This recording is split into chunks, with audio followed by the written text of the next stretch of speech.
Make sure your body is comfortable, your breathing is normal,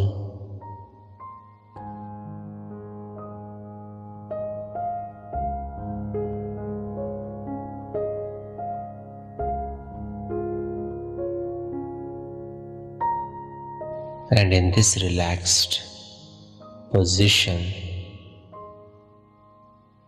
create a thought.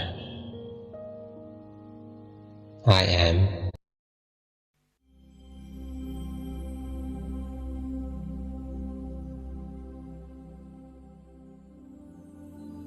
I relax. I relax my body completely and I detach myself from the outside world. I take a deep breath in and let it out.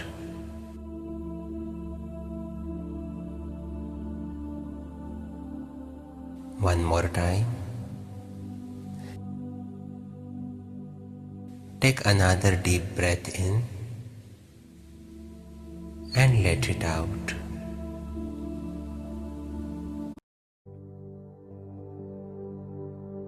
Who am I?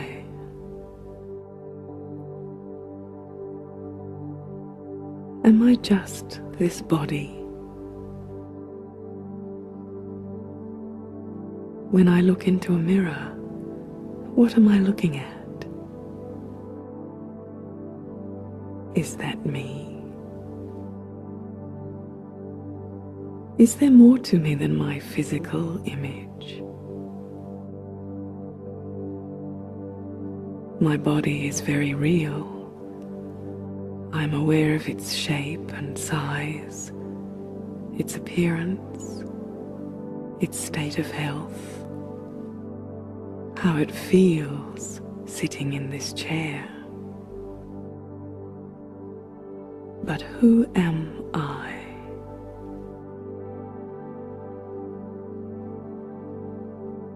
When I introduce myself to others, how do I let them know who I am?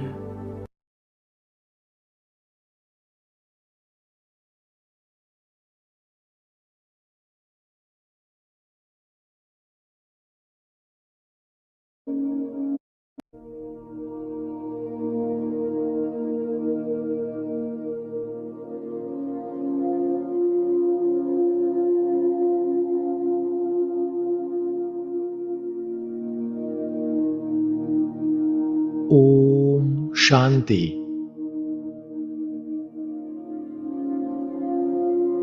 ज्ञान सागर बाप दादा हम बच्चों को विशेष इशारा देते हैं कि बच्चे अब तीव्र पुरुषार्थ की लगन को अग्नि के रूप में लाओ, ज्वालामुखी बनो। लगन की अग्नि को प्रज्वलित कर योग को ज्वाला रूप बनाओ।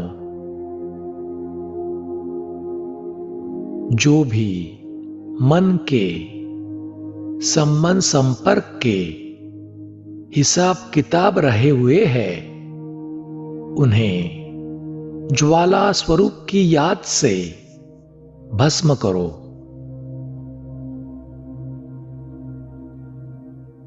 तो आओ चले, स्थिर कर ले अपने मन को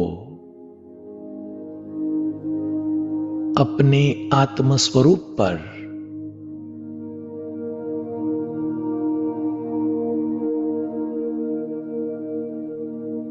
मस्तक के मध्य में स्थित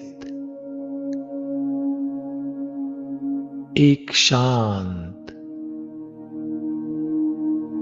स्थिर, ज्योति बिंदु आत्मा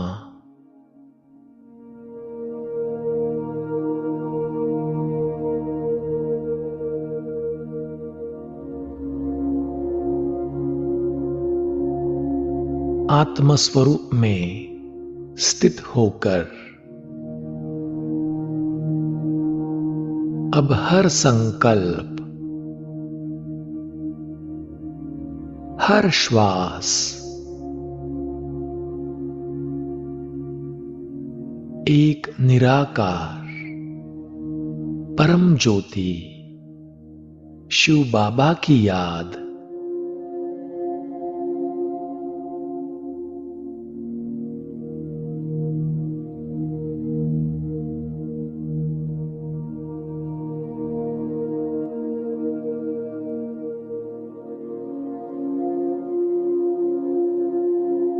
मन बुद्धि की लिंक निरंतर शिव क्षमा परम ज्योति शिव बाबा से जुड़ी हुई है।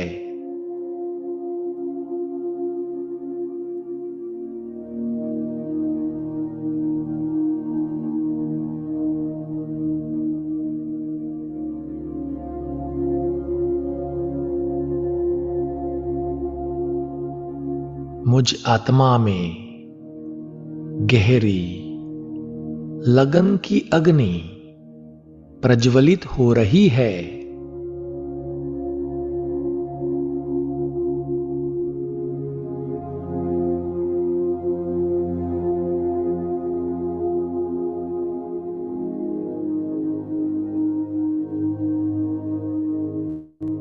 यह तीव्र परमात्मा लगन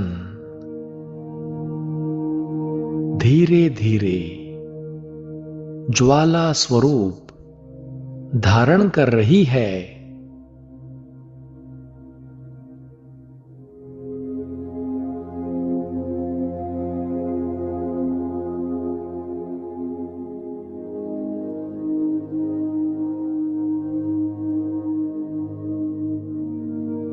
इस योगाग्नि में मेरे अनेक जन्मों के निगेटिव संस्कार, संकल्प, विकल्प और संबंध संपर्क के पुराने हिसाब किताब भस्म हो रहे हैं।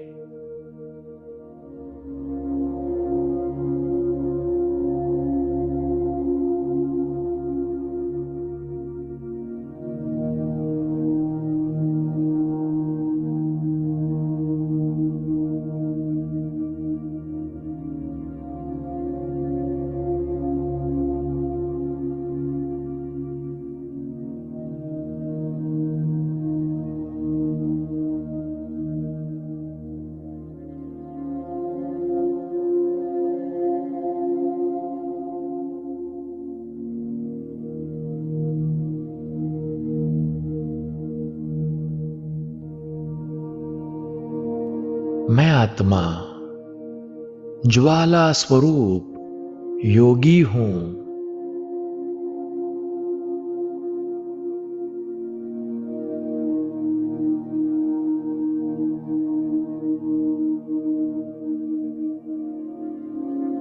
परमात्मा स्मृति में मेरा रोम रोम परम ज्योति की शक्ति से प्रज्वलित है।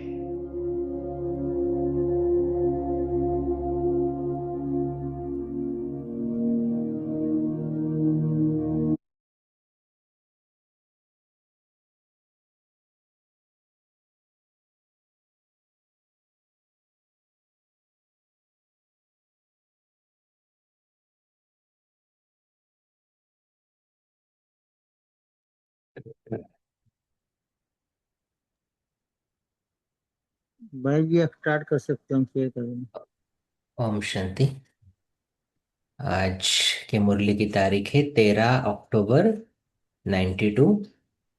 ये दिवाली की मुरली है। मुरली का टाइटल है नंबर 1 बनना है तो ज्ञान और योग को स्वरूप में लाओ। ज्ञान और योग को स्वरूप में लाओ। तो स्वयं प्रकाश स्वरूप बन अनेकों का अंधकार मिटाने वाले चैतन्य दीपकों प्रति सत शिक्षक बाप दादा बोले, आज सत शिक्षक अपनी श्रेष्ठ शिक्षा धारण करने वाले गॉडली स्टूडेंट्स को देख रहे हैं। किसको देख रहा है बाबा आज? ऐसे गॉडली स्टूडेंट्स जो शिक्षाओं को धारण करते हैं, कि हर एक ईश्वरीय विद्यार्थी ने इस ईश्वरीय शिक्षा को कहाँ तक धारण किया है। हम भले भले प्राउडली कहते हैं ना, हम इतने साल से ज्ञान में चल रहे हैं, लेकिन ज्ञान मेरे अंदर कितने साल से चल रहा है, ये इंपॉर्टेंट है। तो बाबा वही कहता है, बाबा उसी को देख रहा है कि ईश्वरीय शिक्षा को कहाँ तक धारण किया है। पढ़ाने वाला एक है, पढ़ाई भी एक है, लेकिन पढ़ने वाले पढ़ाई में नंबरवार है। हर रोज का पाठ मुरली द्वारा हर स्थान पर एक ही सुनते हैं। कल संडे की मुरली में भी सुबह बाबा ने कहा ना, कि मुरली में आपको डेली होमवर्क मिल रहा है, लेकिन हम उसके ऊपर कितना अटेंशन दे रहे हैं। तो बाबा आज भी कह रहा है इस मुरली में कि हर रोज तो आपको पाठ मिलता है मुरली द्वारा, हर स्थान पर एक ही सुनते हैं, अर्थात एक ही पाठ पढ़ते हैं। मुरली अर्थात पाठ हर स्थान पर एक ही होता है। डेट का फर्क हो सकता है, लेकिन मुरली वही होती है। फिर भी नंबरवार क्यों? नंबर किस लिए होते हैं? क्योंकि, अभी ध्यान से सुनना, क्योंकि इस ईश्वरीय पढ़ाई पढ़ने की विधि सिर्फ सुनना नहीं है, लेकिन महावाक्य स्वरूप में लाना है। ईश्वरीय पढ़ाई पढ़ने की विधि सिर्फ सुनना नहीं है, लेकिन महावाक्य स्वरूप में लाना है। जैसे कल की मुरली में बाबा ने कहा, आपको सारा दिन ये प्रैक्टिस करनी है, मन जीत बनना है, व्यर्थ संकल्पों को स्टॉप करना है। तो हम चेक करें कल के पूरे दिन में मैंने उस महावाक्य को कितना स्वरूप में लाया। आज की मुरली में बाबा ने कहा, पतित वायुमंडल का वर्णन करना भी पाप है। तो हम चेक करें, कोई भी पतित वायुमंडल देख, कहीं पर क्रोध हो रहा है, कहीं पर कुछ गलत चीजें दिखाई दे रही है, अगर वो देखकर मैं अफेक्ट हो रहा हूं या उसका वर्णन कर रहा हूं, तो क्या हुआ? मुरली सुनी आज मैंने, लेकिन महावाक्य स्वरूप में नहीं लाया। तो इसलिए बाबा कहते हैं एक्चुअल विधि क्या है? सिर्फ सुनना नहीं, लेकिन हर महावाक्य स्वरूप में लाना है। तो सुनना सबका एक जैसा है, लेकिन स्वरूप बनने में नंबरवार हो जाते हैं। लक्ष्य सभी का एक ही रहता है कि मैं नंबर वन बनूं, ऐसा लक्ष्य है ना? लक्ष्य नंबर वन का है। कल सुबह की मुरली में बाबा ने पूछा ना, किसी को भी पूछो आपका लक्ष्य क्या है, तो क्या बोलेंगे? बाप समान बनना ही है। तो लक्ष्य भी सभी का क्या है? नंबर वन बनूं। तो लक्ष्य नंबर वन का है, लेकिन रिजल्ट में नंबरवार हो जाते हैं, क्योंकि लक्ष्य को लक्षण में लाना, इसमें लक्ष्य और लक्षण में फर्क पड़ जाता है। इस पढ़ाई में सब्जेक्ट भी ज्यादा नहीं है। 4 सब्जेक्ट को धारण करना, इसमें मुश्किल क्या है? सिर्फ 4 ही सब्जेक्ट है, उसको धारण करना इसमें मुश्किल क्या है? और चारों ही सब्जेक्ट का एक दो के साथ संबंध है। देखो पहले हमें ज्ञान मिलता है कि बाबा को याद कैसे करना, बाबा कौन है। तो ज्ञान और योग का कनेक्शन हो गया, जिसमें ज्ञान और योग होगा उसकी धारणा होती जाएगी कि शक्ति आएगी। धारणा है तो ऑटोमेटिक सेवा है। तो हर एक सब्जेक्ट का एक दो के साथ संबंध है। अगर एक सब्जेक्ट ज्ञान संपूर्ण विधि पूर्वक धारण कर लो, अर्थात ज्ञान के एक एक शब्द को स्वरूप में लाओ, तो ज्ञान है ही मुख्य 2 शब्दों का, जिसको रचयिता और रचना अथवा अलफ और बे कहते हो। तो रचयिता बाप की समझ आ गई, अर्थात परमात्म परिचय संबंध स्पष्ट हो गया। हम्म, रचयिता माने मेरा पिता कौन, उससे मुझे मिलता क्या है, हाँ, मेरी प्रॉपर्टी क्या है, सब कुछ समझ में आ गया। और दूसरा शब्द कौन सा, रचना, अर्थात पहली रचना मैं श्रेष्ठ आत्मा हूं।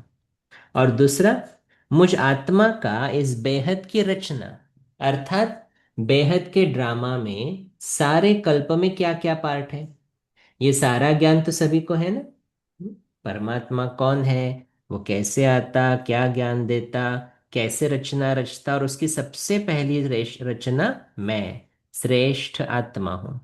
फिर परमात्मा ने दूसरा ज्ञान क्या दिया, स्वदर्शन चक्र का ज्ञान दिया, कि सारे ड्रामा में मेरा क्या क्या पार्ट है। तो बाबा कहते ये ज्ञान तो सभी को है ना, लेकिन श्रेष्ठ आत्मा स्वरूप बन हर समय श्रेष्ठ पाठ बजाना, इसमें कभी याद रहता है, कभी भूल जाते हैं। हम्म, मुरली में भी क्या होता है, मुरली सुनते हुए समझ में आता है, रियलाइज भी होता है, हाँ मुझे ये करना है, हाँ ये मुझे इम्प्लीमेंट करना है, ये मेरे ये अंदर ये कमी है, कमजोरी है, उसको निकालना है। और जैसे ही मुरली खत्म, जैसे आज अव्यक्त इशारे में थे शांति की शक्ति, तो सारा दिन मैंने कितना चेक किया कि शांति की शक्ति जमा हो रही है या नहीं हो रही है, क्या शांति की शक्ति द्वारा मैं प्रकृति को सकाश दे रहा हूं कि नहीं दे रहा हूं। तो एक सेकंड में अगर वो भूल जाए तो क्या हो गया, सुना लेकिन स्वरूप में नहीं लाया। तो इसीलिए बाबा कहता श्रेष्ठ आत्मा स्वरूप बन हर समय श्रेष्ठ पाठ बजाना, इसमें कभी याद रहता है, कभी भूल जाता है। अगर इन दो शब्दों का ज्ञान है तो योग भी इन दो शब्दों के आधार पर है ना। इसलिए तो क्या कहता है, योग मना मन मना भव, अलफ शिव बाबा को याद करो, बेमाना बादशाही स्वर्ग को याद करो। तो योग भी इन दो शब्दों के आधार पर है ना। तो ज्ञान से योग का स्वतः ही संबंध है। जो ज्ञानी तो आत्मा है वो योगी तो आत्मा अवश्य ही है। तो ज्ञान और योग का संबंध हुआ ना। तो ज्ञानी तो आत्मा माना सिर्फ ज्ञान देने वाला नहीं, लेकिन जिसने ज्ञान को अंदर धारण किया है उसका योग ऑटोमेटिकली बाबा के साथ जुटा हुआ है। इसलिए बाबा कहता ज्ञानी तो आत्मा, वो योगी तो आत्मा है। तो ज्ञान और योग का संबंध हुआ ना। और जो ज्ञानी और योगी होगा उसकी धारणा श्रेष्ठ होगी या कमजोर होगी। हम्म, क्या होगी, श्रेष्ठ, स्वतः होगी ना, सहज होगी ना। ये योग क्या कराता है, योग हमें समर्थ संकल्प सिखाता है। समर्थ संकल्पों द्वारा आत्मा में शक्ति भरती है, शक्ति भरती है तो धारणा सहज हो जाती है।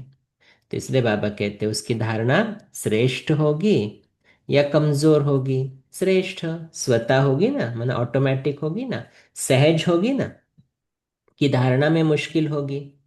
तो जो ज्ञानी तो आत्मा, योगी तो आत्मा है, वो धारणा में कमजोर हो सकता है नहीं। हम्म, धारणा में कमजोर तो होते नहीं है, मना हो नहीं सकता है। लेकिन बाबा कहते हैं होते तो है। तो अगर धारणा में कमजोर हो रहा है तो बाबा क्या कह रहा है, तो क्या ज्ञान योग नहीं है, ज्ञानी है, लेकिन ज्ञानी तो आत्मा वो स्थिति नहीं है। अंडरलाइन, ज्ञानी है माना ज्ञान सब कुछ है, दूसरों को बता भी सकते हैं, लेकिन स्वरूप नहीं बने हैं। ज्ञानी तो आत्मा माना आत्मा में ज्ञान टपक टपक के भरा हुआ है, माना उसकी अंदर ज्ञान के अलावा संकल्प ही नहीं आते हैं। तो ऐसे ज्ञानी तो आत्मा वो स्थिति नहीं है। हाँ, जैसे बहुत बार हम एग्जाम्पल बताते हैं ना कि ड्रामा कल्याणकारी है, अब ये सभी जानते हैं, दूसरों को बताते वक्त बहुत अच्छी तरह से बताते हैं, अरे ये परिस्थिति आई है ना, अरे ड्रामा कल्याणकारी है, कल्याणकारी है। लेकिन जब खुद पर परिस्थिति आती है तो रोना शुरू कर देते हैं। तो ज्ञान है ड्रामा कल्याणकारी है, लेकिन स्वरूप नहीं बने हैं तो स्थिति डगमग होती है। इसीलिए ज्ञान है, लेकिन ज्ञानी तो आत्मा वो स्थिति नहीं है। योग लगाने वाले हैं, लेकिन योगी जीवन वाले नहीं है, ये भी बहुत इंपॉर्टेंट है। आज कितना योग किया? हाँ, 2 घंटे योग किया। तो 2 घंटे बाबा को याद किया, चलो, बेस्ट वे, 2 घंटे याद किया। बाकी के 22 घंटे किसको याद किया? तो योग लगाने वाले हैं, लेकिन योगी जीवन वाले नहीं है। तो जीवन तो सदा होती है, और जीवन नेचुरल होती है। योगी जीवन अर्थात ओरिजिनल नेचर योगी की है। 63 जन्मों के विस्मृति के संस्कार व कमजोरी के संस्कार ब्राह्मण जीवन में कहाँ कहाँ मूल नेचर बन पुरुषार्थ में विघ्न डालते हैं। कितना भी स्वयं व दूसरा अटेंशन खिंचवाता है कि ये परिवर्तन करो, वह स्वयं भी समझते हैं ये परिवर्तन होना चाहिए, लेकिन जानते हुए भी, चाहते हुए भी क्या कहते हो कि चाहते तो नहीं है, लेकिन मेरी नेचर है ये, मेरा स्वभाव है ये। तो नेचर नेचुरल हो गई है ना। हम्म? हमारे पास भी एक माता है, उनको कभी भी कोई सेवा दो ना, तो बोलती है मैं नहीं कर सकती। पहला उसके उत्तर हमेशा आता है नहीं कर सकते। और उनको रियलाइज भी नहीं होता है कि इसमें कुछ गलत हो रहा है। हम्म, या करेंगे तो भी ऐसा वैसा कुछ, तो भी एक्यूरेसी नहीं है। तो बताने के बाद भी क्या होता है, नहीं मैं नहीं ही कर सकती, तो अपने आप को वो प्रोग्राम कर दिया है। तो नेचर क्या हो गया? नेचुरल हो गई ना। तो किसी के बोल में व व्यवहार में ज्ञान संपन्न व्यवहार व योगी जीवन प्रमाण व्यवहार व बोल नहीं होते हैं, तो वो क्या कहते हैं? यही बोल बोलेंगे, मेरा नेचुरल बोल ही ऐसा है, बोलने का टोन ही ऐसा है। वह कहेंगे मेरी चाल चलन ही ऑफिशियल व गंभीर है। नाम अच्छे बोलते हैं, जोश नहीं है, लेकिन ऑफिशियल है। तो चाहते हैं, चाहते भी, समझते भी, नेचर नेचुरल वर्क करती रहती है, उसमें मेहनत नहीं करनी पड़ती है। जैसे बाबा बहुत बार मुरलियों में कहते हैं ना, 63 जन्मों का देह अभिमान। और इसीलिए अभी देह अभिमान नेचुरल नेचर बन गई है। लेकिन अभी नेचुरल नेचर होनी क्या चाहिए? जो मैं ओरिजिनल हूं। कौन हूं मैं श्रेष्ठ आत्मा हूं। तो नेचर नेचुरल वो बनेगी तो कैसे होगा? मेरा हर कर्म कैसे होगा? तो इसलिए एक है स्वमान को रिपीट करना, मैं श्रेष्ठ आत्मा हूं, मैं महान आत्मा हूं। लेकिन दूसरा है उसको स्वरूप में लाना। इसलिए बाबा कहते क्या हो गया है अभी? ये हमारे पुराने संस्कार जो है ना, वो नेचुरल नेचर का काम कर रहे हैं। तो ऐसे जो ज्ञानी जीवन व योगी जीवन में रहते हैं, तो ज्ञान और योग संपन्न हर कर्म नेचुरल होते हैं। अर्थात ज्ञान और योग यही उनकी नेचर बन जाती है। और नेचर बनने के कारण श्रेष्ठ कर्म, युक्ति युक्त कर्म नेचुरल होते रहते हैं। हम्म? तो फिर सोचना नहीं पड़ता है। देखो हम बहुत बार क्या कहते हैं ना, हम उस जगह पर नहीं जाएंगे, क्योंकि वो वहां पर आते हैं ना, तो पता नहीं मुख से कुछ बोल निकल जाएगा। क्योंकि अंदर का परिवर्तन नहीं किया है ना, तो हमें कहाँ पर अटेंशन देना पड़ता है? बाहर, हमारे कर्म में, हमारे बोल में, और फिर वो बहुत हेवी हो जाता है, क्योंकि अंदर से परिवर्तन नहीं है। तो इसलिए बाबा कहते हैं क्या करो? ज्ञानी तू आत्मा, योगी तू आत्मा बनो। तो ज्ञान और योग संपन्न हर कर्म कैसे होगा? नेचुरल। तो हर कर्म में श्रेष्ठ कर्म, युक्ति युक्त कर्म नेचुरल होता रहेगा। तो समझा, नेचर नेचुरल बना देती है। तो ज्ञान और योग मूल नेचर बन जाए, इसको कहा जाता है ज्ञानी जीवन, योगी जीवन वाला। हम्म? माने शब्द भी उनके ऐसे होंगे जो श्रेष्ठ, एलिवेटेड होंगे, दूसरों को उमंग उत्साह दिलाने वाले होंगे। और बोल भी ऐसे होंगे जो काउंट कर सके। बाबा बहुत बार कहता है, क्योंकि बाबा के बच्चे भी बहुत बोलते हैं ना, तो बाबा कहते हैं ऐसे बोल हो जो सारे दिन में हम काउंट कर सके, माने इतना कम। तो सार स्वरूप बोल होंगे। फिर कर्म भी कैसे होगा? दूसरों को प्रेरणा देने वाला, दूसरों को गुणों का दान देने वाला। तो बाबा कहते ऐसे जो आत्माएं रहेंगी उनको कहा जाएगा ज्ञानी जीवन, योगी जीवन वाला। तो ज्ञानी सभी हो, योगी सभी हो, लेकिन अंतर क्या है? एक है ज्ञान सुनने सुनाने वाले और यथाशक्ति जीवन में लाने वाले। देखो, जो भी ज्ञान सुनता है या सुनाता है, वो ज्ञान को धारण तो करता है, लेकिन कैसे है? यथाशक्ति। कोई कोई धारणाएं करेगा, कोई कोई नहीं करेगा। तो बाबा कहते हैं यथाशक्ति जीवन में लाने वाले। और दूसरे हैं ज्ञान और योग को हर समय अपने जीवन की नेचर बनाने वाले। तो विद्यार्थी सभी हो, लेकिन ये अंतर होने के कारण नंबरवार बन जाते हैं। तो अंतर क्या है? धारणाओं में अंतर है। एक है यथाशक्ति धारणा, दूसरा नेचुरल नेचर धारणा ही उसकी नेचुरल नेचर बन गई है। तो बाबा कहते हैं जिसकी नेचर ही ज्ञानी योगी की होगी, उसकी धारणा भी नेचुरल होगी। देखो, हम धारणा जब भी शब्द कहते हैं ना, तो सिर्फ स्थूल धारणाओं के ऊपर अटेंशन नहीं दे। क्या मैं अमृत वेला कर रहा हूँ, क्या मैं पवित्र रह रहा हूँ, क्या मैं भोजन की धारणा कर रहा हूँ, क्या मैं नुमाशा, इतना नहीं देखना है।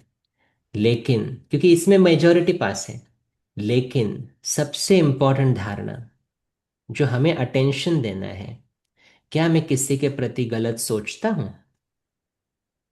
क्या मैं दुख लेता हूं? क्या कभी मेरे मन के खिलाफ कोई चीज होती है तो मैं अपसेट होता हूं? क्या कभी मेरी शुभ भावना बदलकर अशुभ भावना तो नहीं बन जाती है? ये भी तो धारणाएं है ना। तो स्थूल धारणा करना कंपैरेटिवली इजी होता है, लेकिन कहाँ पर अटेंशन देना है? हमारी सूक्ष्म धारणाएं। ये सूक्ष्म धारणाएं हैं, और इसलिए बाबा कहते हैं अटेंशन वहां दो।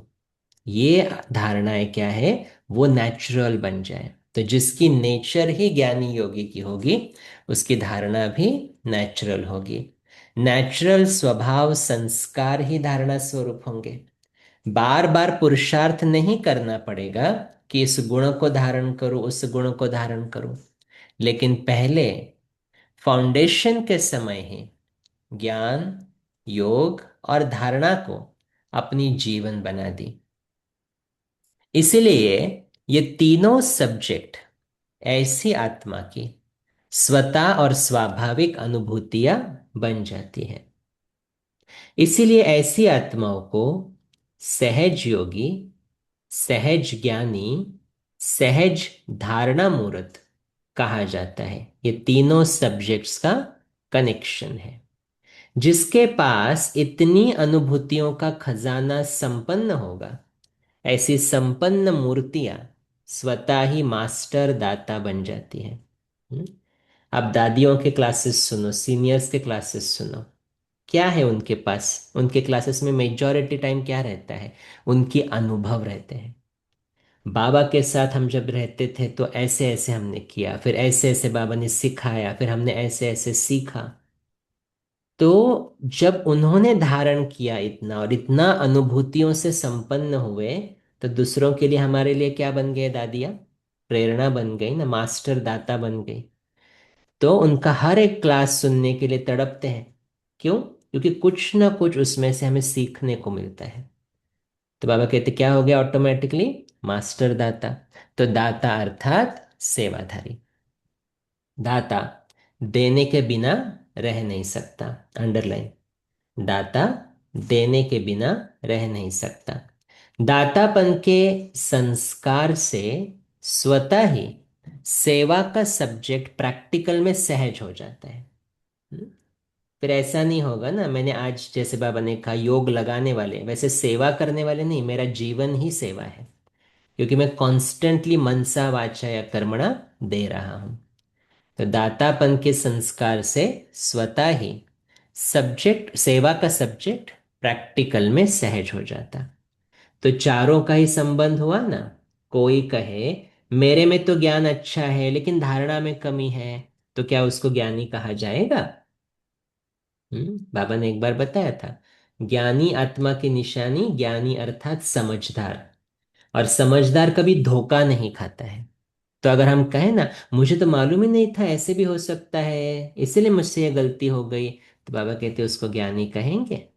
ज्ञान तो दूसरों को भी देते हो ना, है तब तो देते हो। तो एक है समझना, दूसरा है स्वरूप में लाना। आज बाबा देखो बार बार ये रिपीट कर रहा है कि सिर्फ ज्ञान को सुनो नहीं। एक होता है मुरली सुनी, दूसरा है मुरली का मनन चिंतन भी किया, तीसरा है मुरली द्वारा दूसरों को ज्ञान भी दिया। लेकिन मोस्ट इंपॉर्टेंट है मुरली को मैंने स्वरूप में कितना लाया, ये इंपॉर्टेंट है। तो एक है समझना, दूसरा है स्वरूप में लाना। तो समझने में भी सभी होशियार है, समझाने में भी सभी होशियार है, लेकिन नंबर वन बनना है तो ज्ञान और योग को स्वरूप में लाओ। दादी गुलजार हमेशा कहती थी, मुरली सुनते हो ना तो हमेशा ये स्वमान लेकर बैठो, मैं अर्जुन हूं और भगवान आया है सिर्फ और सिर्फ मुझे गीता ज्ञान देने। दादी कहती थी ऐसे। तो समझेंगे कि ये मुरली सिर्फ मेरे लिए है। नहीं तो कभी कभी क्या होता है, मुरली के कोई पॉइंट्स आते हैं ना, तो फिर हम सोचते हैं हाँ ये ना इस आत्मा के लिए है, ये आज होनी चाहिए थी क्लास में, ये इसके लिए है। नहीं, हर एक पॉइंट मेरे लिए, तभी तो स्वरूप बनेंगे ना। तो बाबा कहते हैं समझाने में भी सभी होशियार हैं, लेकिन नंबर वन बनना है तो ज्ञान और योग को स्वरूप में लाओ। फिर नंबर वार नहीं होंगे, लेकिन नंबर वन होंगे। तो सुनाया कि आज सत शिक्षक अपने चारों ओर के ईश्वरीय विद्यार्थियों को देख रहे थे, तो क्या देखा? सभी नंबर वन दिखाई दिए, व नंबर वार दिखाई दिए। क्या रिजल्ट होगी? वह समझते हो नंबर वन तो एक ही होगा, हम तो नंबर वार में ही आएंगे। बाबा कहता फर्स्ट डिवीजन में तो आ सकते हो ना, उसमें एक नहीं होता है। तो चेक करो, अगर बार बार किसी भी बात में स्थिति नीचे ऊपर होती है, अर्थात बार बार पुरुषार्थ में मेहनत करनी पड़ती है, इससे सिद्ध है कि ज्ञान की मूल सब्जेक्ट दो शब्द रचता और रचना की पढ़ाई को स्वरूप में नहीं लाया है। हम्म? परमात्मा कौन, परमात्मा के साथ संबंध कौन से है? कल कल रविवार की मुरली में बाबा ने कहा ना, ब्रह्मा बाबा के साथ क्या है? प्राप्ति और संबंध, वो स्मृति में रखना। दूसरा रचना, तो बाबा कहते रचता और रचना की पढ़ाई को स्वरूप में नहीं लाया है। जीवन में मूल संस्कार के रूप में व मूल नेचर के रूप में व सहज स्वभाव के रूप में नहीं लाया है। ब्राह्मण जीवन का नेचुरल स्वभाव संस्कार ही योगी जीवन, ज्ञानी जीवन है। तो जीवन अर्थात निरंतर, सदा। 8 घंटा जीवन है फिर 4 घंटा नहीं, ऐसा नहीं होता है। आज 10 घंटे के योगी बने, आज 12 घंटे के योगी बने, आज 2 घंटे के योगी बने। वो योग लगाने वाले योगी है, योगी जीवन वाले योगी नहीं है। तो विशेष संगठित रूप में इसीलिए बैठते हो कि सर्व के योग की शक्ति से वायुमंडल द्वारा कमजोर पुरुषार्थियों को और विश्व की सर्व आत्माओं को योग शक्ति द्वारा परिवर्तन करें। इसलिए वो भी आवश्यक है, लेकिन इसलिए योग में नहीं बैठते हो कि अपना ही टूटा हुआ योग लगाते रहो। संगठित शक्ति ये भी सेवा के निमित्त है, लेकिन योग भट्टी इसलिए नहीं रखते हो कि मेरा कनेक्शन फिर से जुड़ जाए। अगर कमजोर हो तो इसीलिए बैठते हो, और योगी तू आत्मा हो तो मास्टर सर्वशक्तिवान बन, मास्टर विश्व कल्याणकारी बन, सर्व को सहयोग देने की सेवा करते हो। तो पढ़ाई अर्थात स्वरूप बनना। अच्छा, आज दीपावली मनाने आए हैं, तो मनाने का अर्थ क्या है? अच्छा, इतना ही है बस हाँ जी भाई, इतना ही है। ओके ओके, ठीक है। ओम शांति।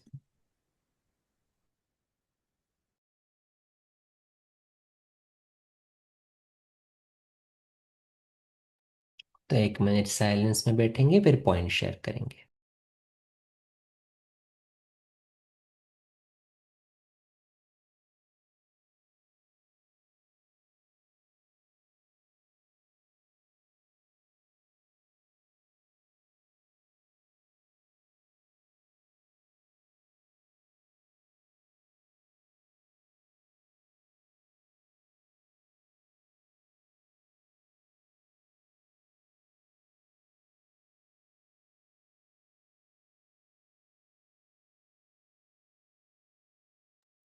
अच्छा, तो जिनको भी पॉइंट शेयर करने हैंड रेस करें।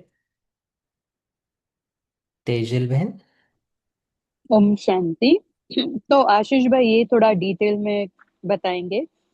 बाबा ने जो कहा कि ज्ञान की मूल सब्जेक्ट के दो शब्द रचता और रचना की पढ़ाई को स्वरूप में नहीं लाया है, वो थोड़ा और डिटेल में। ऐसे तो पढ़ाई पढ़ते ही है हम, और ज्ञान जी। स्वरूप धारणा सेवा, तो इसको जी।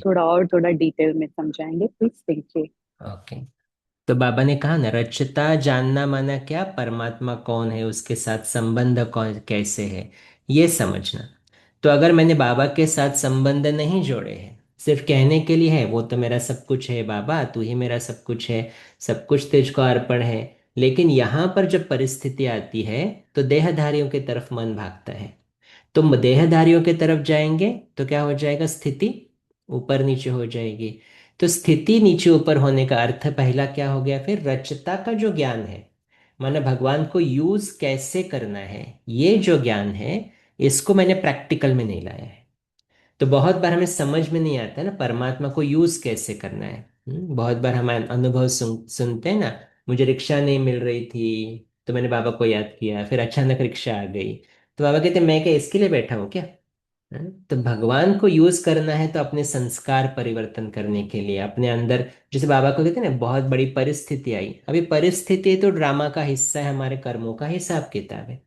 तो बाबा के साथ ताकत शक्ति जोड़, बाबा के साथ योग लगाकर मैं आत्मा में शक्ति इतनी धारण करूं कि वो परिस्थिति मुझे अफेक्ट नहीं करे।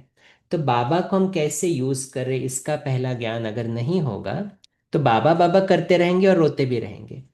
दूसरा है जो बाबा ने कहा, रचना, तो परमात्मा की श्रेष्ठ रचना कौन है, मैं आत्मा। मैं आत्मा कौन हूँ, श्रेष्ठ आत्मा हूँ, समझ में आया, ज्ञान समझ में आया।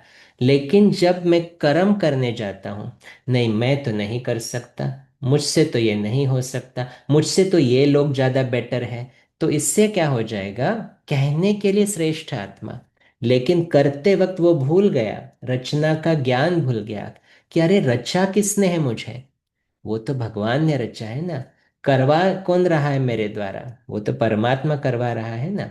तो जब मुझे ये ध्यान में नहीं आता है तो फिर भी मेरी स्थिति अप डाउन होगी।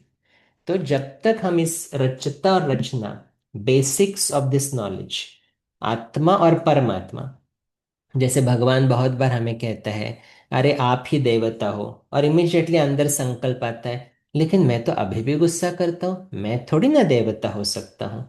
तो कहीं ना कहीं हम भगवान को भी चैलेंज करते हैं कि तू जो बोल रहा है ना, मुझे नहीं ठीक लग रहा है ये।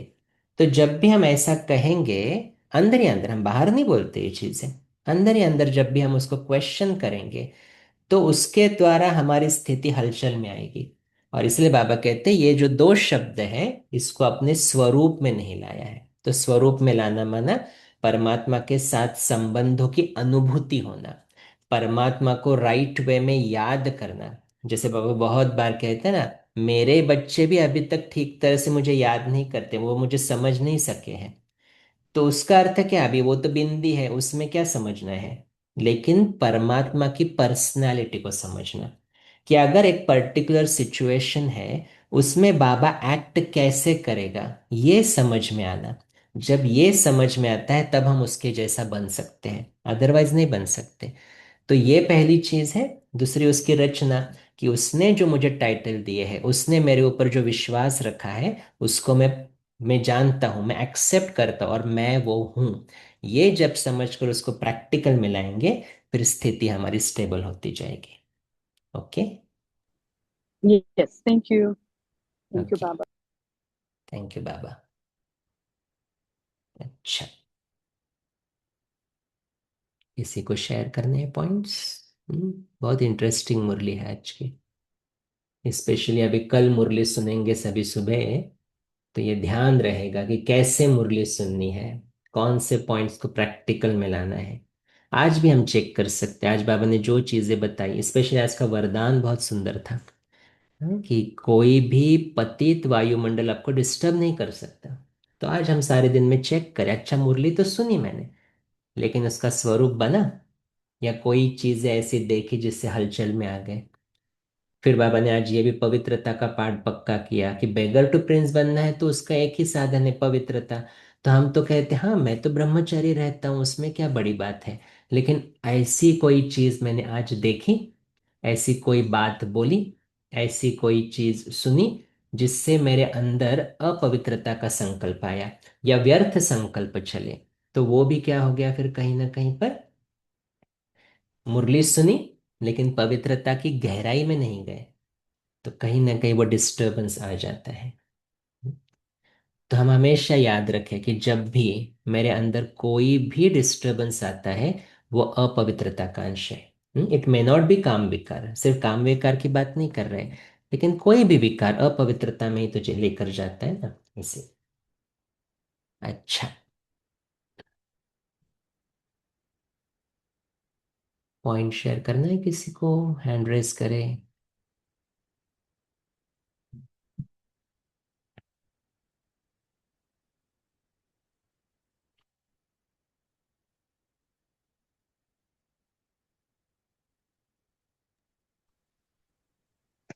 कैलाश भाई। जी। ओम शांति। बाबा ने कहा है कि जो भी अपन ज्ञान अभी बाबा सुनाता है तो वो खाली सिर्फ सुनना नहीं है, लेकिन अगर हम सिर्फ सुनने और सुनाने वाले हैं और लेकिन हम अगर स्वरूप नहीं बनते हैं तो फिर हमारी वो स्थिति नहीं है, या हम ज्ञानी तो आत्मा नहीं है, खाली हम ज्ञानी है। तो ये एक डिफरेंस हमेशा याद रख के वो अपना मेकअप करना है, ज्ञानी तो आत्मा बनना है। और वैसे ही योगी तो आत्मा के लिए भी, कि जैसे मुझे याद आता है एक बार मैं मनोहर दादी जी का क्लास सुन रहा था मधुबन में। तो वो उन्होंने कहा था कि योगी जीवन वाला बनना है। तो उस समय मुझे इतना समझ में नहीं आया, तो बाद में समझा। तो ये जैसे आज बाबा ने भी कहा कि अपना जीवन ही योगी जीवन होना चाहिए।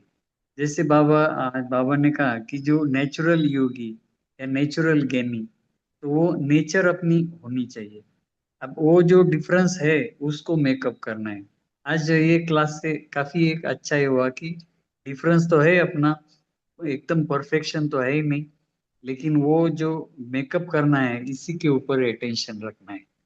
और भाई जी मुझे एक दूसरा थोड़ा पूछना था। मैंने एक मम्मा का एक ये था, सुना था, जो मम्मा की मुरलियाँ होती है ना, जो रिकॉर्डेड है, तो उसमें मम्मा ने कहा था कि अपने अनादि आदि को पकड़ो। तो जैसे अभी आपने एक्सप्लेनेशन दिया रचयिता, रचना रचना, तो रचना माना जो अपनी ओरिजिनलिटी है उसको ही पकड़ना है। तो थोड़ा इसके ऊपर आप प्रकाश डालेंगे। ओम शांति। जी। तो अनादि और आदि को पकड़ो माने वही है कि हमारा स्वरूप परमधाम में कैसा था, वही मेरे ओरिजिनल संस्कार है, और वही स्वरूप से मैं आदि में आया। तो आदि में देखो, हम एक्चुअली इंटरेस्टिंग पार्ट ये है कि हम ड्रामा में अगर देखें तो हमारा मैक्सिमम टाइम पवित्र रहा है, क्योंकि पहले दो, मतलब आधा कल्प तो हम पवित्र रहे, फिर संगम युग पर भी पवित्र रहे, तो मेजॉरिटी टाइम तो पवित्र है। द्वापर के बाद ही तो गड़बड़ शुरू हुई है सिर्फ। तो जब हम ये समझ में आता है कि मेरा आदि आदि और अनादि स्वरूप पवित्र है, आदि और अनादि स्वरूप जो है वो सुख स्वरूप है, फिर जब मैं देवता बना तो मैं दाता ही था। फिर इसलिए तो बाबा मेरे को 5 स्वरूपों का जब अभ्यास कराता है, तो कल मुझे किसी ने एक प्रश्न पूछा, ये द्वापर में तो हम पुजारी हैं, फिर बाबा ऐसे क्यों बोलता है पूज्य स्वरूप को याद करो। तो द्वापर में भले हम पुजारी हैं, लेकिन किसकी पूजा कर रहे हैं, हम अपनी ही तो पूजा कर रहे हैं ना। मूर्तियां किसकी बनी है, हमारी ही तो बनी है। तो देखो, सत्युग और त्रेता में हम शायद एक्चुअल में किसी को वरदान नहीं देते हैं, क्योंकि देवताओं को किसी को वरदान देने की जरूरत नहीं है। लेकिन यादगार में तो हम सबको वरदान दे रहे हैं ना। तो दाता बनना, देवता बनना, पूज्य बनना, ये हम सभी का जो रोल है ड्रामा में, वो देने का है। तो इस स्वरूप को भी अगर याद करेंगे कि मैं परमात्मा की रचना हूँ, परमात्मा ने मुझे कैसे बनाया है, गुणों से भरपूर बनाया है, तो उस गुणों को स्मृति में मिलाता हूँ। जब स्मृति में लाता हूँ तो ऑटोमेटिकली मेरे द्वारा वो फ्लो होना शुरू होते हैं वाइब्रेशंस द्वारा। तो जो भी आत्मा सामने आए, मैं अपने आप को अगर सिर्फ इतना रिमाइंड करूं कि मैं दाता हूं, मैं दाता का बच्चा मास्टर दाता हूँ, तो ऑटोमेटिकली देना शुरू हो जाएगा। तो देना शुरू हो जाएगा तो जो आत्मा देने में बिजी है ना, वो कभी लेने के सोच नहीं सकती है। डिस्टरबेंस तभी आता है जब हम लेने का सोचते हैं और जो चाहिए वो मिलता नहीं है। लेकिन बाबा ने वही कहा कि जब ये ज्ञान को अपने स्वरूप में लाओगे तो एक तो हम ऑटोमेटिकली सेवाधारी बन जाएंगे, दाता स्वरूप बन जाएंगे। तो दाता बनेंगे तो जो भी सामने आएगा उसको देते जाएंगे। तो आदि स्वरूप हमारा देने वाला ही है। देवता माना क्या, दाता ही तो है ना। अनादि स्वरूप सर्व गुणों से भरपूर स्वरूप है, परम धाम में हम सभी गुणों से भरपूर है। तो यही, अगर ये दो स्वरूप भी हम अक्सर प्रैक्टिस करते जाए तो वो गुणों की धारणाएं होती जाएंगी। जो भी सामने आएगा ऑटोमेटिकली हमारे वाइब्रेशंस द्वारा, हमारे बोल द्वारा, हमारे श्रेष्ठ कर्मों द्वारा हम उसको देते जाएंगे। तो ये उसका भावार्थ जो मुझे पर्सनली लगता है। थैंक यू भाई, थैंक जी। श्रावणी बहन। हाँ, बोलो बोलो कौन बोलो। जी भाई जी, मुझे भी एक चीज पूछना ही है आपसे। जैसा है कि ये जो स्वरूप बनने का है, तो हम जब करते हैं, जैसे हम साक्षी का ही प्रैक्टिस करती हूँ कि अपने को भी साक्षी रूप में देखे, दूसरे को भी देखे, लेकिन कोई कुछ बोल दिया तो जितना भी कोशिश करती हूँ, मैंने सेकंड के लिए हम दुख ले लेते हैं। उसके बाद भले हम समझा लेती हूँ कि किसी समय ड्रामा के हिसाब से हम उनको कुछ बोला होगा, उसी का हिसाब वो मुझको कुछ बोला। ऐसे अपने आप को कितना भी समझा लूं, लेकिन वो एक सेकंड में जो मन में आ जाता है उसको कैसे खत्म करूं। हाँ, उसके लिए एक जो चीज़ है वो अमृत वेले हम अपनी जो शक्तिशाली स्थिति का अभ्यास है, जो आजकल बाबा ज्वाला स्वरूप योग, जो आज अव्यक्त इशारे में बाबा ने कहा ना, सबसे पावरफुल योग है एक संकल्प में टिकना, बाप और मैं। तो इसका अभ्यास हम जितना अमृत वेले करेंगे उतना स्थिति, मेरा फाउंडेशन है ऑफ द डे, जो डे का फाउंडेशन है वो पावरफुल होगा, तो हलचल कम होगी। अगर हलचल फिर भी हो अगर हलचल फिर भी होती है तो रात को सोने से पहले बाबा ने विधि बताई है कि आज सारे दिन में अगर कुछ गड़बड़ हुई भी है, वो बाबा को बताकर बाबा से शक्ति लेकर सो जाए, ताकि वो 1 मिनट की भी जो हलचल हो रही ना वो कुछ सेकंडों में कन्वर्ट होगी, फिर धीरे धीरे वो सेकंड की हलचल भी चली जाएंगी। ये सब कुछ है एक्चुअली आत्मा की शक्ति का प्रभाव। माना आत्मा में शक्ति कम है तो हलचल ज्यादा है, आत्मा में शक्ति बढ़ती जाएगी, परिस्थिति वही है लेकिन हलचल नहीं होगी, तो वो डिफरेंस हो जाता है। तो यहाँ पर सिर्फ वो जो 1 सेकंड भी अगर आपको अंदर ये डिस्टरबेंस हो रहा है, तो उसका अर्थ ये है मुझे शक्ति भरने की अभी जरूरत है। थैंक यू भाई जी। तो अमृत वेला बहुत पावरफुल होना बहुत जरूरी है उसके लिए। अच्छा।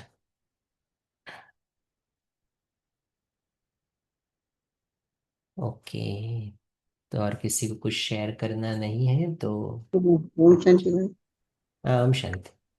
हाँ, तो बाबा आज बोलते हैं लक्ष्य सभी का एक है, नंबर वन बनना है, लेकिन लक्ष्य में फर्क पड़ जाता है। तो क्या बनना है, नंबर सुनते हैं लेकिन नंबर बार बन जाते हैं। लक्ष्य और लक्षण को समान बनाना है, और तो उसको फर्क पड़ जाता है। इसको फर्क को क्या करना है, ये पड़ता है, बोलता हम सोच लेते कि बना है, बने ही है, करे ही, लेकिन फर्क पड़ जाता है। इसके लिए क्या करना चाहिए। हमने सोचे कि आज आत्मा का अभ्यास करूंगी, लेकिन थोड़ा देर होता है फिर नहीं होता है, तो इसके लिए कुछ सजेशन है तो। हाँ, तो कहाँ पर फर्क पड़ रहा है ये पहले चेक करना पड़ेगा, और उसके द्वारा हमें अपने संकल्पों की क्वालिटी को चेक करना पड़ेगा। जनरली फर्क इसीलिए पड़ता है क्योंकि हम संकल्पों के ऊपर अटेंशन नहीं दे रहे। इसलिए तो मैंने कहा ना, दो प्रकार की धारणाएं, एक होती है स्थूल धारणा जो हम मेजॉरिटी धारण कर लेते हैं, दूसरी होती है सूक्ष्म धारणा जो मेजॉरिटी धारण नहीं करते हैं। वो प्रॉब्लम हो जाता है। जैसे मुरली में आज सुना मैंने, झरमुई झगमुई नहीं करना है, इधर उधर की बातें नहीं करनी है, चलो सुना बहुत अच्छा। मुरली खत्म होते ही ग्रुप में बैठ जाते हैं और फिर इधर उधर की बातें शुरू कर देते हैं, और फिर हम कहते क्या है, अरे इतना परफेक्ट कौन बना है। तो अगर ऐसे ऐसे हमारी अगर धारणाएं होंगी जो सूक्ष्म में हमें अपने ऊपर अटेंशन नहीं दे रहे हैं, तो ये फर्क तो पड़ता जाएगा। इसलिए पहले तो हम अपने संकल्पों की क्वालिटी को चेक करें, और चेक करें कि कहाँ पर वो फर्क मुझे दिखाई दे रहा है। मे भी पवित्रता में है, में भी क्रोध में है या व्यर्थ चलाने में है। अगर व्यर्थ भी चल रहा है तो कहाँ की तरफ मेरा व्यर्थ जा रहा है, कहाँ पर मेरे अटैचमेंट्स है। जनरली मेरा व्यर्थ उसी तरफ जाता है जहाँ पर मेरे अटैचमेंट्स है, जहाँ मोह है।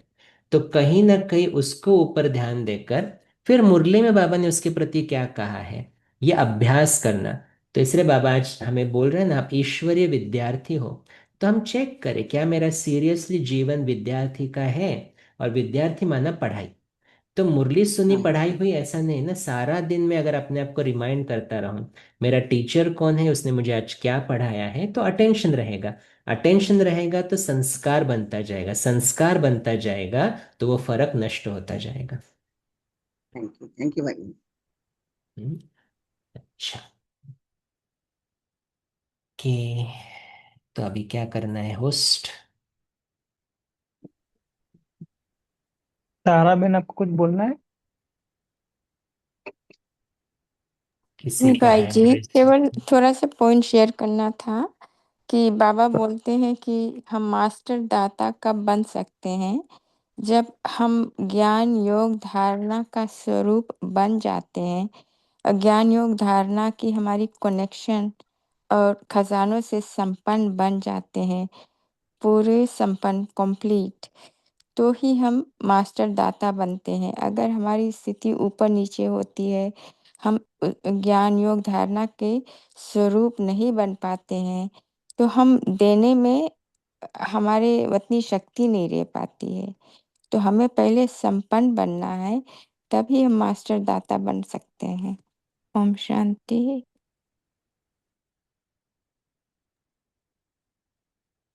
सुचिता बहन ने भी हैंड रेस किया है। ओम शांति गुड। हाँ हाँ भाई जी, एक क्वेश्चन है कि हमारे यहाँ एक ध्यान योग शिविर होने वाला है, तो वहाँ गेस्ट करके बुलाया है। अब हम वहाँ जाके करें तो क्या करें, क्योंकि वो भी ध्यान शिविर ले रहे तो योग ही लेंगे करके, लेकिन उनका अलग होगा और हम जो करते हैं रेगुलर वो अलग रहता है। फिर वहाँ जाके हमने क्या करना है? ओम शांति। मैंने आपको कहीं पर एज ए गेस्ट बुलाया है हाँ। और वहां पर ऑलरेडी कोई ज्ञान योग शिविर कर रहा है। हो। तो मैंने बीके का ही कर रहा है या कोई और कर रहा है? नहीं, कोई और संस्था का है। हाँ, तो फिर हमें तो जाके बाबा का ज्ञान देना है, वो अपना देंगे, हमें तो बाबा का ज्ञान देना। और दूसरी चीज है, हमें स्थिति द्वारा ज्ञान देना है। वो हाँ। इम्पोर्टेंट है। बाबा कहते बाबा के बच्चे ज्ञान तो देंगे लेकिन बाबा के बच्चों का वाइब्रेशन ज्यादा काम करता है, तो स्थिति द्वारा ज्यादा ज्ञान देना है।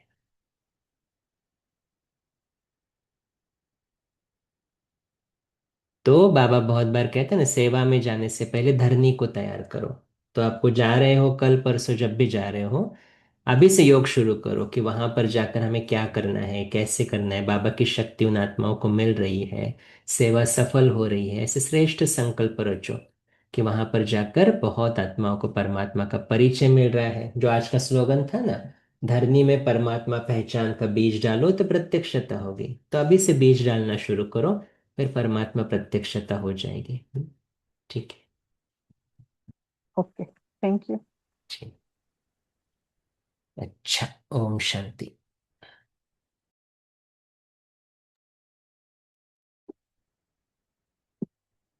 जी।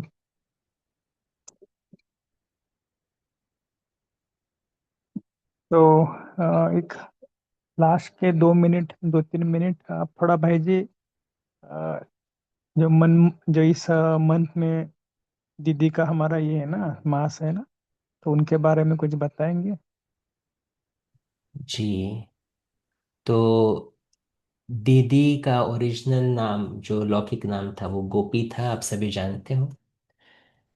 और दीदी अपने पति को ही गुरु मानती थी। लेकिन जब बाबा के पास आई, और बाबा के इस पास तो उनका आना जाना तो रहता था वैसे, लौकिक में भी रहता था। तो बाबा के पास जब आई, जब शिव बाबा की पधरामणि हुई थी, तो बाबा का आकर्षण उनको, जो अलौकिक आकर्षण था, तो बाबा को उनने प्रश्न पूछा था कि हमें तो बताया गया कि पति को परमेश्वर और गुरु मानते हैं, तो हम और गुरु नहीं कर सकते। तो बाबा ने उनको वही प्रश्न पूछा कि आपको बोला किसने गुरु करने के लिए। लेकिन धीरे धीरे परिस्थिति अनुसार आप स्टोरीज भी जानते हैं कि उनके पति ने पवित्रता के ऊपर बहुत सारे विरोध किए। और दीदी, उनकी माता जी क्वीन मदर, और उनकी बहन शीलेंद्रा दादी, शील दादी जिनको बोलते थे, तो वो यज्ञ में समर्पित हुए। और दीदी की विशेषता ही यही थी कि दीदी मुरली की दीवानी थी, कि मुरली में टाइम पर आना, मुरली कभी मिस नहीं करना। और साकार में जो प्रश्न उत्तर होते हैं वो भी दीदी ने शुरुआत किए हैं। क्योंकि दीदी में वो स्टूडेंट, जैसे बाबा ने आज कहा ना, ईश्वरीय विद्यार्थी, तो स्टूडेंट पने का नशा बहुत रहता था। और स्टूडेंट को एक्यूरेट होना है। तो एक्यूरेट होना माना क्या? एक तो पंक्चुअल रहना है, पंक्चुअल माना समय पर आना। दीदी को बिल्कुल भी अच्छा नहीं लगता था 1 मिनट भी क्लास में लेट आना, और दीदी आती भी नहीं थी। एक ही बार दीदी का ऐसा हुआ था कि अमृत वेले किसी ने गीत थोड़ा लेट बजाया, जो 4:45 को गीत खत्म होता, तो 4:50 को खत्म हुआ, 5 मिनट। अभी जिस भाई ने गीत लेट बजाया था, उसको लगा चलो अच्छा, आज मुझे तो शाबाशी मिलेगी क्योंकि 5 मिनट एक्स्ट्रा योग हो गया। तो फिर दीदी ने उसको बाद में आकर बोला कि आज आपने मेरी दिनचर्या खराब की। क्योंकि जो टाइम मुकर्रर है हर चीज के लिए, उसी टाइम के अनुसार हमें चलना चाहिए। क्योंकि अगर हम नहीं चलेंगे, तो दीदी ने कहा मैं लेट आई क्लास से लेट आई, तो चाय ठंडी हुई थी, फिर से बनानी पड़ी। फिर पानी ठंडा हो गया था, तो फिर से गर्म करना पड़ा नहाने के लिए। फिर मुरली क्लास में थोड़ा लेट हो गया। तो दीदी ने कहा ये देखो, एक चीज हम ऐसा करते हैं कुछ गड़बड़ वाली, जिसका परिणाम पूरे दिन पर हो जाता है। तो दीदी एकदम पंक्चुअल एंड एक्यूरेट थी, मुरली में हो या कोई भी धारणाओं में है। तो दीदी ने सभी आत्माओं के ऊपर वही अटेंशन दिया कि धारणाएं पक्की होनी चाहिए। और दीदी हर कोई का रिश्ता बाबा के साथ जुड़वाती थी, कभी भी अपनी तरफ इशारा नहीं था, लेकिन हमेशा बाबा के साथ वो आत्माएं कैसे जुड़े। और उसका आधार ज्ञान और योग। तो दीदी का ज्ञान योग बहुत पावरफुल था, हम सभी जानते हैं। और जो भी आत्मा दीदी के पास आती थी, बाबा के साथ उनका कनेक्शन जुड़ जाता था, इतनी वो पावरफुल आत्मा। और बाबा को हमेशा हाँ जी का पाठ पक्का करने वाली। तो दीदी के मंथ में पर्सनली हम वही प्रेरणा लेके, दीदी जैसे मुरली की दीवानी थी। दीदी हमेशा कहती थी कि मैं तो नंबर 1 गोपी हूँ। क्योंकि कृष्ण है ना, भक्ति में तो वो कृष्ण को मानती थी। और जब ज्ञान मिला तो समझ में आया कि यही तो कृष्ण बनने वाला है। तो गोपी क्या है, मस्तानी हो जाती है वो एकदम मुरली में। तो वैसे मुरली में हम पूरी तरह से इन्वॉल्व हो जाए, मस्त हो जाए। और जो बाबा ने आज कहा मुरली में भी, कि मुरली सिर्फ सुनना सुनाना नहीं है, लेकिन उसका स्वरूप बनना है। तो दीदी स्वरूप बनकर हमारे लिए एक प्रैक्टिकल एग्जाम्पल बनी है। तो दीदी को फॉलो हम करें, और वैसे ही स्वरूप बनकर प्रैक्टिकल एग्जाम्पल बने, भगवान की प्रत्यक्षता करें। ओम शांति।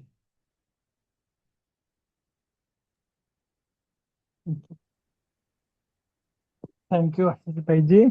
और एखादा ना सैटरडे आपको जब भी फ्री होगा ना, तो हमें बताना। और क्लास एक सूक्ष्म धारणाओं के ऊपर क्लास कराना, जी, क्योंकि बहुत सारी जरूर। बातें आपने बताई, लेकिन बहुत सूक्ष्म आपने, क्योंकि आप खुद उस सूक्ष्म धारणाओं का माना प्रैक्टिकल अभ्यास भी किया है, और पक्के आपके जीवन में उनको उतारी भी है। इसके लिए थोड़ा सा इसके ऊपर प्रकाश डालेंगे ना, तो बहुत अच्छा होगा। तो आप कभी भी हमें जरूर। बताना। जी ठीक जी, यस। है। Thank you. तो थैंक यू बाबा। ठीक है, 1 मिनट के लिए सभी साइलेंस रखते हैं। और उसके पहले एक आपके स्क्रीन के ऊपर एक पोल आया है, सभी उसका आंसर भी देना। सारा दिन में बिंदु रूप स्थित होने की प्रैक्टिस कितनी बार किया?